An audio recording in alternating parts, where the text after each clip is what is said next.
In this new segment of Advisor Revelations, the DPL team will discuss how to evaluate new solutions and address current challenges and the strategies that can help you grow your firm and AUM.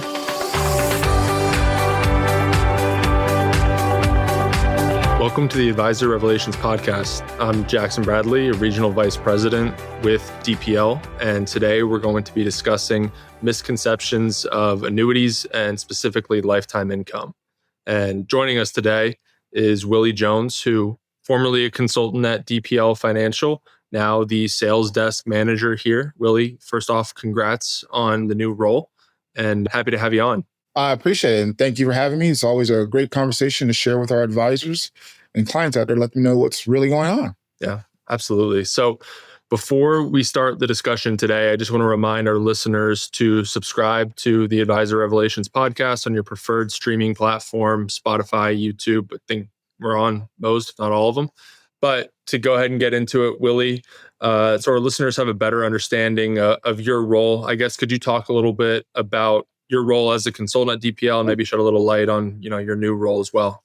Yeah, part of my job as a consultant was to work with advisory firms across the country and help them implement non-commission insurance solutions into their financial planning. It's been a big change, as you know. Not all advisors think of annuities in a positive aspect, but I really think we are fundamentally changing that dynamic across the country, especially with RAs having that fiduciary responsibility to do what's right for their clients. Annuities can be a big part of that. That was my role as a consultant. Now, as a sales desk manager, I get the opportunity to work across all of our consultants and every firm that we have across the country. So I'm really excited to spread the word even more now and make sure we are changing people's futures. Awesome. Thanks for that. So to get into the topic that we're getting into today, which is misconceptions around annuities and specifically lifetime income, I think the first and probably one of the most important questions that we'll answer today is, what is the difference between lifetime income and annuitization? Because I think we both know that advisors often conflate the two. Yeah, and I'm going to tell you, it's not just advisors. I think it's just the way it's positioned in the marketplace. Let's talk about annuitization. People think, hey, I get an annuity. That means I'm going to give up this money to an insurance company and they're going to give me a lifetime income stream. That's where these two things get mixed up. That is what annuitization does. I get this asset and I'm guaranteed to get these returns for the rest of my life. But when we talk about lifetime income, that can be achieved several different ways. It's not always through annuitization. Really speaking, as you know, Jackson, probably less than 5% of annuities are actually annuitized. There's so many more efficient ways to get that lifetime income that's going to really offer clients flexibility and a lot more option and choice than your standard annuitization. Yeah, absolutely. And I think annuitization is interesting and is very closely related to a common tool that we see in retirees' portfolios, which is a pension. And so could you talk a little bit about kind of similarities, which they really are very similar, a pension versus an annuitized contract? Yeah, it's the same way. Let's talk about it. When it used to be back in the day, you'd work for a company all your life, put away money, deferred comp, and then when you retire, you get the option of saying, hey, do you want to keep getting a regular income for the rest of your life? And you can say yes, but you could also say, do you want to get a regular income and also cover your spouse? The option to say yes there. Generally, it wasn't the same amount. When you covered a spouse, a lot of times, as I'm sure you've experienced, it can be up to a 50% decline in the income you're coming in. But let's be honest, they're not getting less expenses. It's not going to be 50% cut in expenses. But that's the way a pension was. You had the choice. You would give up the asset, that deferred comp you've worked, and they give it back to you in an income stream. That's really exactly how annuitization works.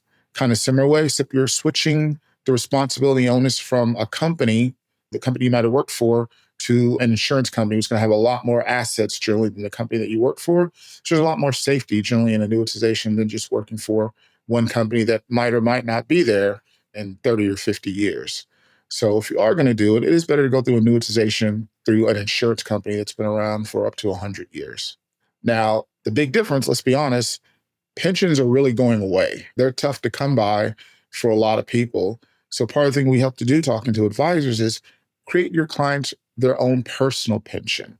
You really can't put a price on a peace of mind for a client that's going to get a regular income check every month coming in, similar to just how when they were working. Yeah.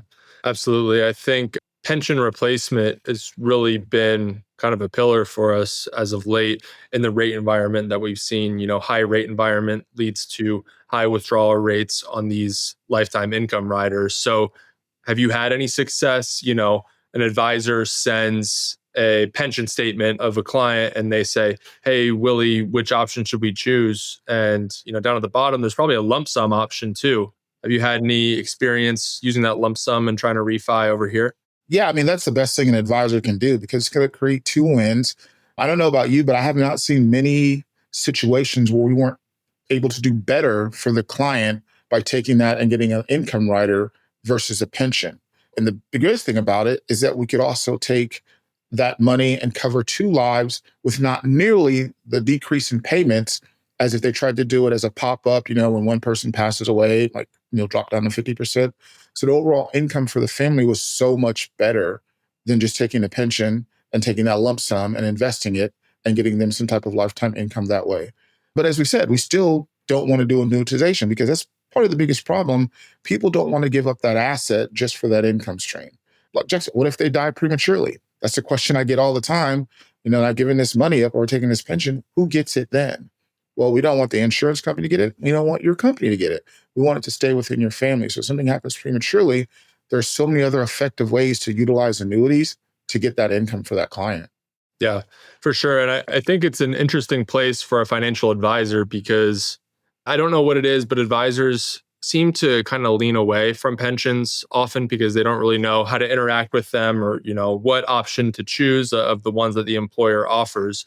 So if you take that lump sum, consult someone like DPL who can diagnose what the client needs and find the best option out there. At that point, the advisor can then add value to that lump sum that they're taking and investing it into an annuity type vehicle, whether that's investment management, withdrawal management. The advisor just has a lot more control over the asset rather than it sitting at the employer and paying out X amount per year, and that's it. And think about it. It creates a win for the client and the advisor because now he's getting held away assets and bringing them back to him. Because generally you can build on those assets, as new AUM. And like I said, your client's going to be in a better situation than it was sitting at the company and they were collecting that pension income. So it does create a win for both sides. And that's really what we try to focus on is the best situation for the advisors and a best situation for the clients. Certainly. So going back to kind of the annuitization place, I want to get a little bit into rising income, cost of living adjustment. So to kind of set the scene, what is a SPIA with a cost of living adjustment? How does that work? Yeah. If people do annuitization, it's generally through a single premium immediate annuity. And we have tools that we strictly use for math to see what is the best option for your client. This is just not us, making opinions. Age plays a factor. And I'll talk to advisors, talk about longevity of the client. And most SPIAs, right off the top, and most articles you read or publish really talk about level income. You turn a SPIA on, I'm going to get a level income for the rest of my life. They do have options of getting rising or increasing income. That's really anywhere from 2 to I think 5% is what I see on most SPIA opportunities. But if you look at the math, it drastically reduces their payout in the younger years. So a lot of times it doesn't make mathematical sense. We tend to use SPIAs here at DPL for clients that are probably, I don't know if you'd agree, maybe late 70s, 80s, because, life longevity is lower. So let's get them as much income as we can in the beginning. And that's generally through a level income scenario.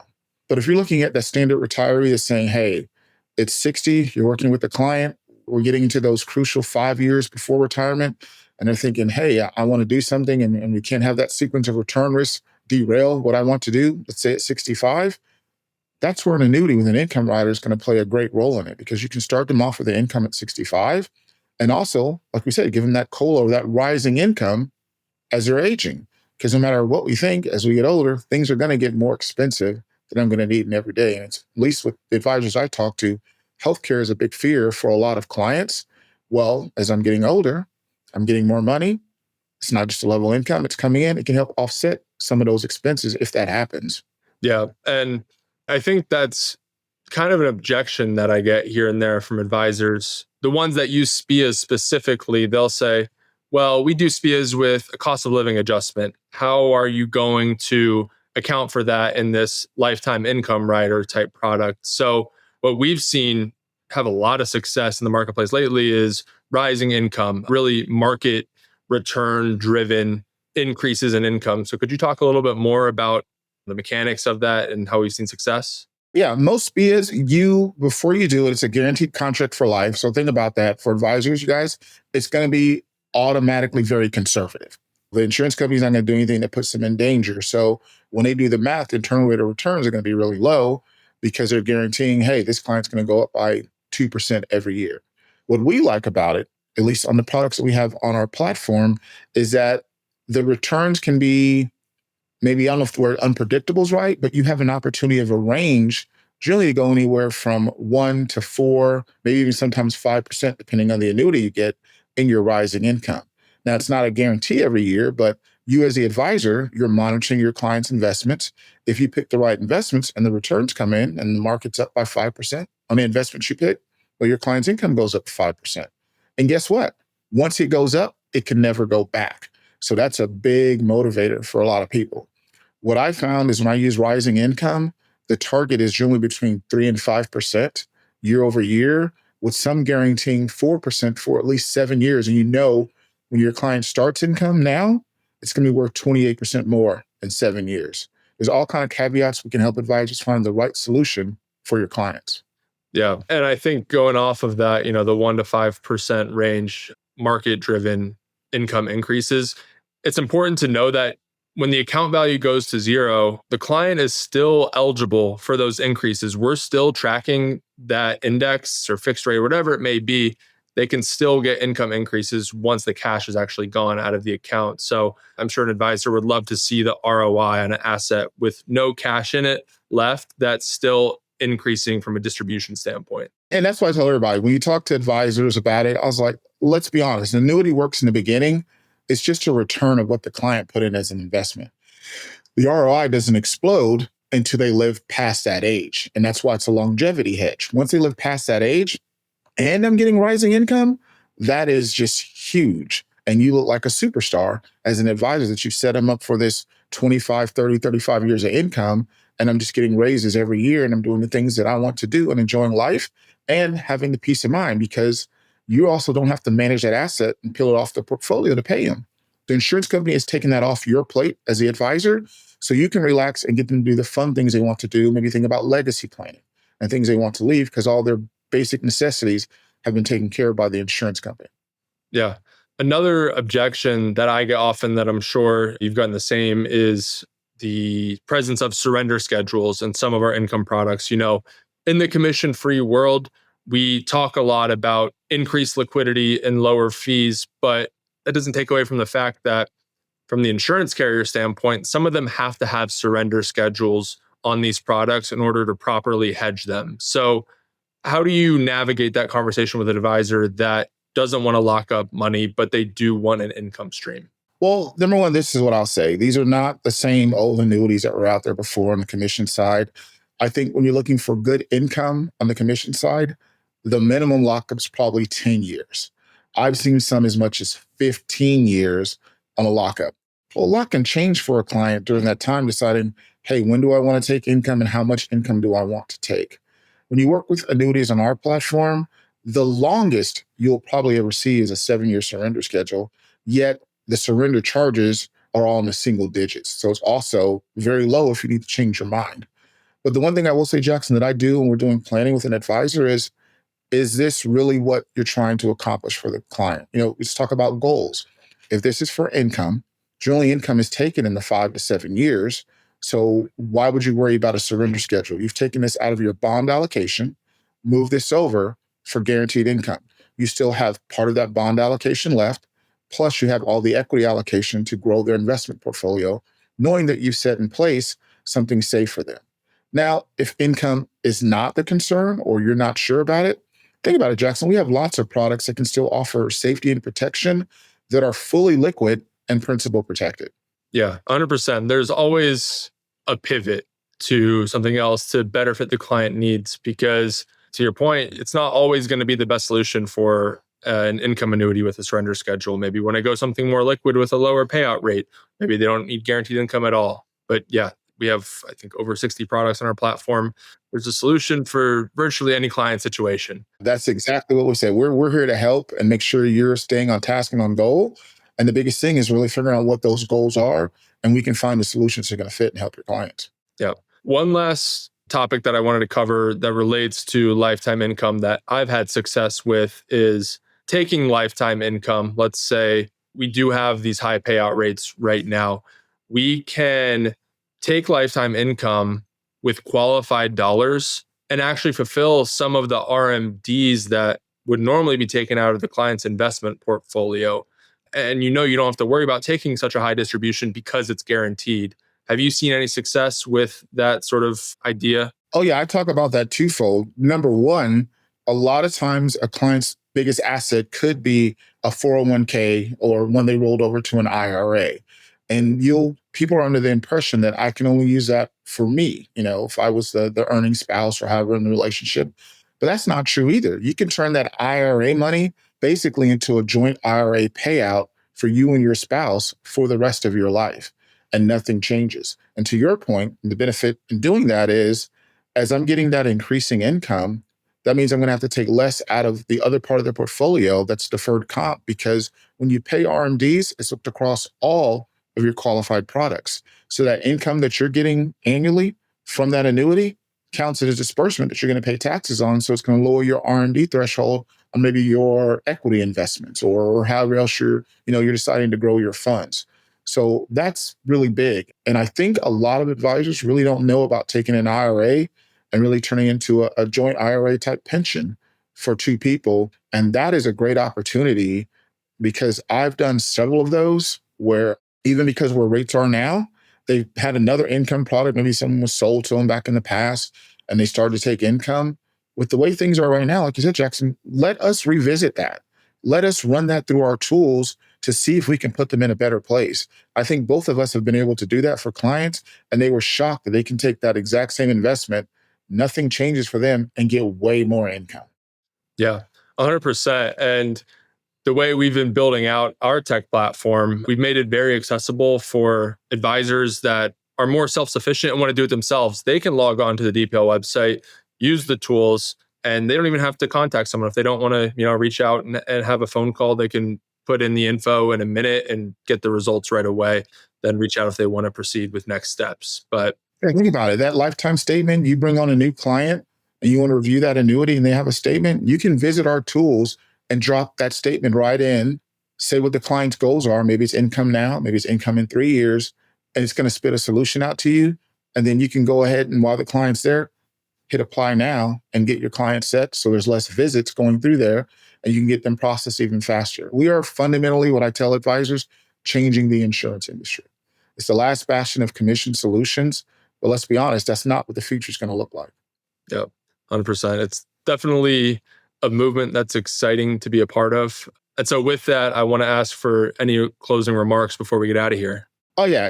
Advisors, as you listen to this, right now, there are so many opportunities for guaranteed income. There's so many unknowns in the marketplace. We get clients calling in directly to us looking for safety and protection. We want you guys to be the first stop that they come to, and you to be able to help them find those solutions. And it doesn't matter what side of the political spectrum you're on or what you believe. Everyone in retirement likes peace of mind, and they like a regular check coming in no matter what the market's doing. And you can help your clients do that. And there's no price on peace of mind. Yeah. Well, Willie, thank you. It's been a really good conversation. And I think we'll open up some people's eyes to what can be done in the lifetime income space these days.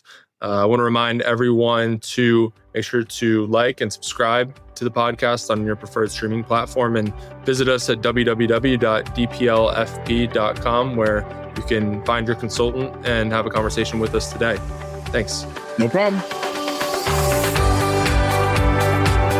Thanks for listening.